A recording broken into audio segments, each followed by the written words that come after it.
and today is Bookmas Day 5. Today's topic is the top 10 anticipated reads of 2020. If you do not know what Bookmas is, it was created by Hailey from the channel Hailey in Bookland. I will leave a link to the channel in the description box below. Definitely go and check her out. She is amazing. She's doing 21 videos this month and it's just like, how? So I decided to do my own little version of Bookmas, which I've been doing for the past few years apart from last year because America. So today's video is a lot of fun because I'm literally just talking about the 10 releases of next year that I'm really excited for. Funnily enough though, I was looking through the list of books coming out next year and I was kind of going, I'm not excited about any of these, like I don't know what they are. And then I got into the books that I knew what they were and I was like, here we are, I'm excited. So coming in at number 10, we have The Other Side of the Sky by Amy Kaufman and Megan Spooner. So this is their new series from the what's the last one I did together? The These Broken Stars series, the Starbound trilogy, which was really good. I've been told, I haven't read it. Oh my god, why would I say it was really good? I literally haven't read it, but I've been told it's like a lot of fun. I'm still keen for this new one, like even though I haven't read the first one. I'm a little nervous about the first one because they were like, it's basically romance in space, and I'm like, oh no, I don't like romance. So I'm really curious to see what happens in this next series and what it's all about because I think I have the potential to really enjoy it. Coming in at number 9, we have House of Earth and Blood by Sarah J Maas. This is the first book in her Crescent City series, which is a new adult fantasy series.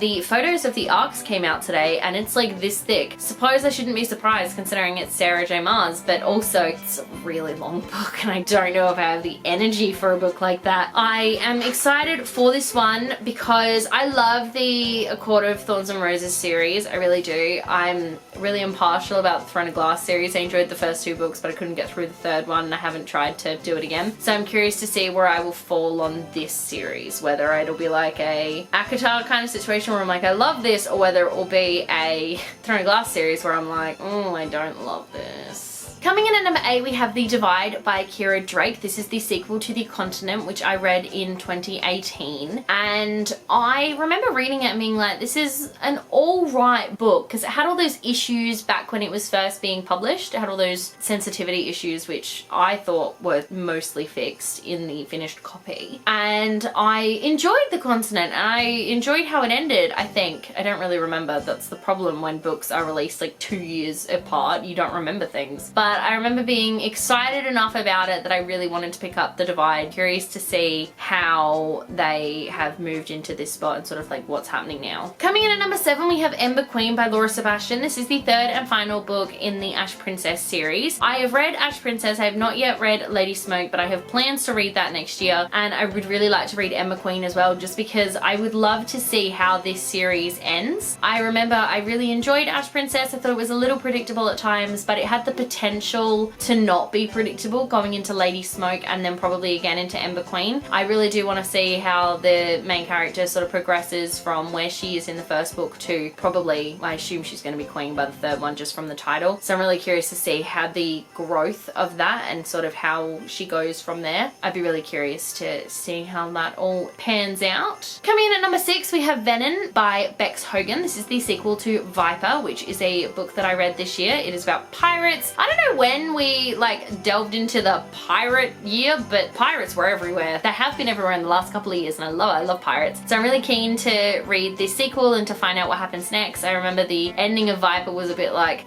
things are changing. So I'm really curious to see how much they change and where they take the story next. Coming in at number 5, we have The Hand on the Wall by Maureen Johnson. This is the 3rd book in the Truly Devious series. It is the final book in the series as well. I read Truly Devious back in like 2017 and absolutely loved it. Thought it was a standalone. It was not a standalone. It's a whole thing. And I am really looking forward to seeing how the series all wraps up in The Hand on the Wall because I don't understand what it means by The Hand on the Wall. I know The Vanishing Stare, that title came from a riddle in Truly Devious that no one knew the answer to. So I assume Hand on the Wall is the same kind of deal, but I haven't read Vanishing Stare to know. Either way, I'm so excited. I'm literally so pumped. Coming in at number 4, we have Spellhacker by MK England. This is the 2nd book from the author of The Disasters. It is not a sequel, it is another standalone. This one is set in a world where magic exists but is sort of, I don't know if it's used as currency or I think it's used as currency, and it's about this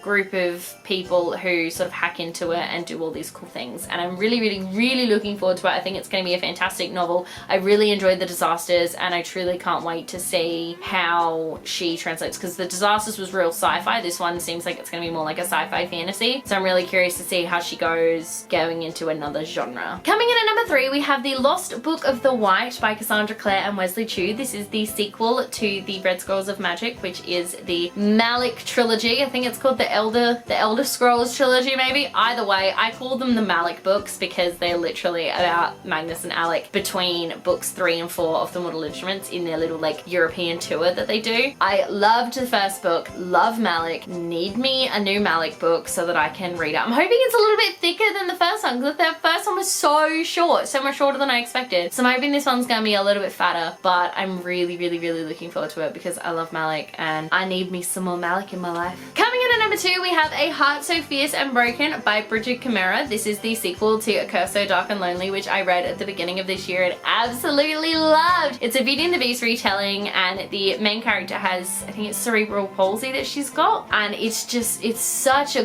good book. I love it to pieces. Wait, was it cerebral palsy? No, see, now I have to look it up just in case I'm wrong. It's either that or she's got chronic fatigue. Yeah, she does have cerebral palsy. I thought so. I'm really looking forward to the sequel for this one because I remember finishing A Curse So Dark and Lonely and just being like, that ending though. I think it was a bit more vocal and a bit more like, what is happening? I'm so lost but so excited, and I really loved it, and I'm really looking forward to Heart So Fierce and Broken because I think it's following my personal favorite character in the series, and I just love it so much, and I'm really looking forward to seeing where the sequel goes. And coming in at number 1, the number 1 book I am most anticipating in 2020 is The Ballad of Songbirds and Snakes by Suzanne Collins. This is the prequel to the Hunger Games trilogy. This is the book where everyone was like, hold up. So one thing that everyone really loved about Suzanne Collins was she wasn't milking her series. She just kind of came in, did the Hunger Games, and disappeared again. And it's been all these years later, and last year, like this year, she was like, surprise! I wrote a prequel, enjoy. And I'm really curious about the prequel. I know that it's meant to be set back in the time of the rebellion, which is when the Hunger Games first started, and I'm really curious about it because I'm curious to see how that all happens and how everyone deals with that.